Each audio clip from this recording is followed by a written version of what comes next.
اعوذ باللہ من الشیطان اللعین الرجیم بسم اللہ الرحمن الرحیم یریدون لیطفئوا نور اللہ بافواہہم واللہ متم نورہ ولو کرہ الکافرون۔ سورہ صاف آیت نمبر 8۔ یہ چاہتے ہیں کہ خدا کے چراغ کی روشنی کو منہ سے پھونک مار کر بجھا دیں، حالانکہ خدا اپنی روشنی کو پورا کر کے رہے گا، خواہ کافروں کو کتنا ہی ناگوار کیوں نہ ہو۔ مومنات، ہم آج امام علی رضا علیہ السلام کی ولادت کے موقع پر تہنیت پیش کرتے ہیں تمام خانوادہ ابو طالب کو، اور خاص طور سے امام زمانہ صاحب عصر و زمان کو۔ امام علی رضا علیہ السلام رسول کریم صلی اللہ علیہ وسلم کے 8ویں جانشین، مسلمانوں کے 8ویں امام اور سلسلے عصمت کی 10ویں کڑی ہیں۔ آپ کے والد ماجد حضرت امام موسیٰ کاظم ہیں اور آپ کی والدہ ماجدہ جناب نجمہ خاتون یا تکتم ہیں۔ جناب نجمہ کے متعلق علماء کا بیان ہے کہ آپ کا شمار اشراف عجم میں تھا۔ آپ عقل و دیانت کے لحاظ سے افضل النساء تھیں۔ حمیدہ خاتون یعنی امام موسیٰ کاظم کی والدہ کا کہنا ہے کہ میں نے نجمہ سے بہتر کسی عورت کو نہیں پایا۔ حمیدہ خاتون کو حضور صلی اللہ علیہ وآلہ وسلم نے خواب میں آ کے حکم دیا تھا کہ نجمہ کی شادی امام موسیٰ کاظم سے کر دو، کیونکہ ان سے عنقریب ایک ایسا فرزند پیدا ہونے والا ہے جو مادر گیتی کی آغوش میں بسنے والوں میں سب سے بہتر ہوگا۔ نجمہ خاتون حسن و جمال، زہد و تقوی میں اپنی نظیر آپ تھیں۔ آپ کو امام علی رضا کی ولادت کے بعد طاہرہ یعنی پاکیزہ کا نام دیا گیا۔ امام علی رضا کی مادر گرامی جناب نجمہ کہتی ہیں، میں نے اپنے بیٹے کی حاملگی کے ایام میں ہرگز کسی قسم کی سنگینی کا احساس نہیں کیا۔ سوتے وقت اپنے اندر سے خداوند عالم کے ذکر کی آواز سنتی تھی، جس سے میں خائف و سراسیمہ ہو جاتی تھی۔ جب وہ دنیا میں تشریف لائے تو ہاتھ پاؤں زمین پر رکھے اور سر کو آسمان کی جانب بلند کیا، اور جیسے کوئی کلام کرتا ہے اس طرح آپ کے لب مبارک جنبش کر رہے تھے۔ جب امام موسیٰ کاظم نے اپنے بیٹے کو دیکھا تو فرمایا، ہنین لکے یا نجمہ کرامت رب کا، اے نجمہ تمہیں پروردگار کی طرف سے بزرگواری اور کرامت مبارک ہو۔ پھر مولود مبارک کو سفید کپڑے میں لپیٹ کر حضرت کو دیا گیا۔ امام موسیٰ کاظم نے اپنے بیٹے کے دائیں کان میں اذان کہی اور بائیں کان میں اقامت کہی، آب فرات طلب فرمایا اور اس سے اپنے بیٹے کو گھٹی پلائی۔ پھر ان کی والدہ گرامی سے فرمایا، خذیہ فإنہ بقیۃ اللہ تعالی فی ارضہ، اس کو لے لو کہ یہ اللہ کی زمین میں اس کا بقیہ یعنی حجت ہے۔ پھر نجمہ خاتون کو طاہرہ کے لقب سے سرفراز فرمایا۔ امام موسیٰ کاظم نے لوح محفوظ کے مطابق اور تعین رسول کے موافق آپ کو اسم علی سے موسوم فرمایا۔ آپ آل محمد میں تیسرے علی ہیں۔ آپ کی کنیت ابو الحسن تھی۔ آپ کے القابات صابر، ذکی، ولی، رضی اور وسیع تھے، اور مشہور ترین لقب رضا تھا۔ اب آ جائیے کہ آپ کو لقب رضا کیوں دیا گیا۔ ابو نصر بزنتی، جو کہ امام علی رضا علیہ السلام اور امام محمد تقی علیہ السلام کے اصحاب بزرگ میں ہیں، کہتے ہیں کہ میں نے امام تقی کی خدمت میں عرض کیا، آپ کے مخالفین کا ایک گروہ یہ خیال کرتا ہے کہ مامون رشید نے آپ کے پدر بزرگوار کو رضا کا لقب دیا تھا، کیونکہ اس نے ان کو اپنی ولی عہدی کے لیے منتخب کیا تھا۔ امام محمد تقی نے جواب دیا، خدا کی قسم یہ لوگ جھوٹ کہتے ہیں اور گناہ کا ارتکاب کرتے ہیں، بلکہ خداوند عالم نے ان کو رضا کا نام دیا ہے، کیونکہ وہ خداوند کے آسمان میں، اس کے رسول محمد صلی اللہ علیہ وآلہ وسلم اور بعد میں آنے والے ائمہ معصومین کی زمین میں پسندیدہ ترین فرد تھے۔ راوی کہتا ہے، میں نے پوچھا کہ آپ کے تمام گزشتہ آبا و اجداد اس طرح نہیں تھے؟ آپ نے فرمایا، ہاں اسی طرح سے ہے۔ میں نے عرض کیا، پس کیوں آپ کے والد صاحب کے درمیان رضا کے لقب سے یاد کیے گئے؟ تو امام تقی علیہ السلام نے فرمایا، کیونکہ ان کے مخالفین دشمن بھی ان سے اسی طرح راضی تھے جس طرح ان کے دوست اور چاہنے والے راضی تھے، اور یہ چیز ان کے آباء و اجداد میں سے کسی کے لیے نہیں تھی۔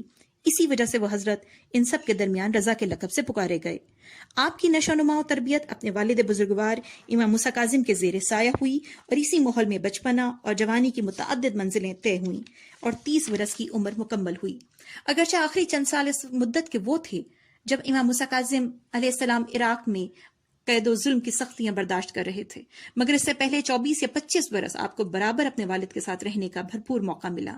امام موسیٰ کاظم اپنی اولاد سے فرماتے تھے، یہ تمہارا بھائی علی رضا عالم آل محمد ہے، اپنے دین کے بارے میں سے سوال کرو اور جو کچھ یہ کہتا ہے اس کو حفظ کر لو۔ پھر کہتے تھے، میں نے اپنے والد امام جعفر صادق سے بارہا سنا کہ وہ مجھ سے فرماتے تھے، ان عالم آل محمد لفی صلبے کا ولیتنی ادرکتہ فانہ سمیع امیر المومنین علی، عالم آل محمد تمہاری نسل سے ہوگا، اور اے کاش میں اس کو دیکھ لیتا، کیونکہ وہ امیر المومنین علی ہی کا ہم نام ہے۔ امام علی رضا اپنے بچپنے میں اپنے والد امام موسیٰ کاظم سے بے انتہا توجہ کا مرکز رہے۔ مفضل نامی امام موسیٰ کاظم کے ایک صحابی کہتے ہیں کہ میں حضرت کی خدمت میں پہنچا تو دیکھا کہ ان کے فرزند علی رضا ان کی آغوش میں بیٹھے تھے۔ حضرت ان کے بوسے لیتے، ان کی زبان چوستے اور کبھی ان کو اپنے کاندھے پہ بٹھا لیتے اور پھر اپنے سینے سے لگا لیتے اور فرماتے، میرے ماں باپ تم پہ قربان، تمہاری خوشبو کتنی گوارا، تمہاری خلقت کتنی پاکیزہ اور تمہارے فضائل کتنے آشکارا ہیں۔